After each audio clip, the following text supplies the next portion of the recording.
The island of Svalbard in the Norwegian Arctic. Out of white comes black. 1,000 kilometers from the North Pole is Store Nordsk, the world's northernmost coal mine. Global energy demand means that even this remote mine is economically viable. But the sea around Svalbard is frozen for much of the year. Shipping goods in and out is limited to a few months each summer. However, the transportation problems for Store Nordsk and neighbouring mines are melting away, literally. Scientists estimate that the Arctic region is warming at twice the global rate. Every year, the sea ice retreats a little further. The reason? Climate change. But what's good for the local coal industry could be catastrophic for the Arctic and the rest of the world's frozen regions, according to a new scientific report. The United Nations Environment Programme says the world's ice and snow is shrinking, and it's mainly due to global warming. But why should that matter? 15% of the Earth is covered by ice and snow. Glaciers, permafrost and frozen lakes. It all plays a critical role in regulating the world's weather, sea level and ocean currents, in ecosystems and wildlife habitats, and as a vast store of fresh water. Ice will melt. That certainly is the single most physically observable phenomenon, and the latest data that we have is truly of great concern to all of us, not least because of the implications for sea level rise. But secondly, it's going to affect human beings. We need to understand how their lives, the basis for their livelihoods, is going to change fundamentally and in some cases disappear.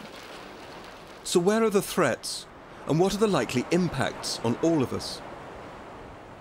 The polar ice sheets hold around 99% of the world's freshwater ice.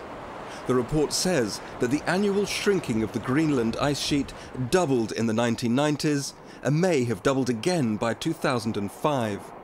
Melting ice sheets are having global repercussions by raising sea levels and endangering hundreds of millions of people living on coasts and small islands.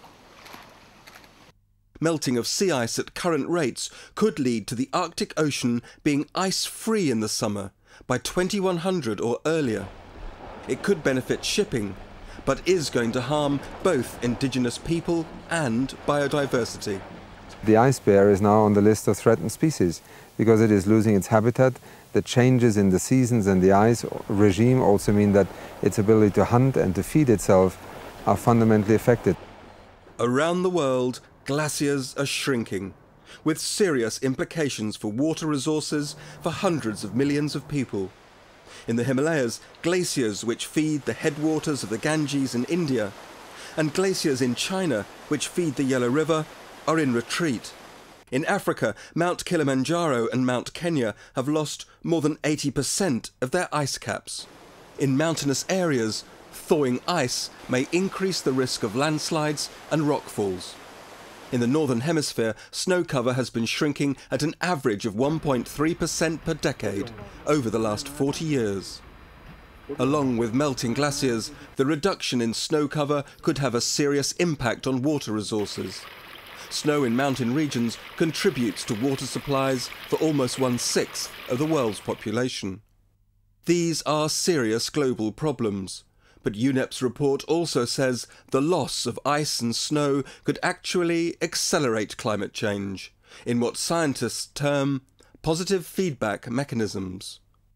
Highly reflective snow and ice reflects the sun's heat back into space. As it melts, the oceans absorb more of that heat. Growing evidence suggests that fresh water from melting ice flowing into the seas may slow the circulation of the oceans, with major impacts on global climate. Vast tracts of the world, such as Siberia and northern Canada, are permanently frozen. For the first time, parts of this permafrost are thawing and releasing unprecedented quantities of methane, a powerful greenhouse gas. It's not just that the global climate is changing by a degree, 2 degrees, 3 degrees. It's actually that there's a positive feedback in addition to that which enhances the change. The report says there are solutions, but quick action is needed. We only have around 20 years to bring down global greenhouse gas emissions. This should be possible without slowing economic development. And it says we are going to have to work fast to adapt, to protect hundreds of millions of people from the effects of flooding and water shortages. In the meantime, all eyes will be on the Arctic and the world's other icy regions, because they have and will continue to have a major impact on all our lives.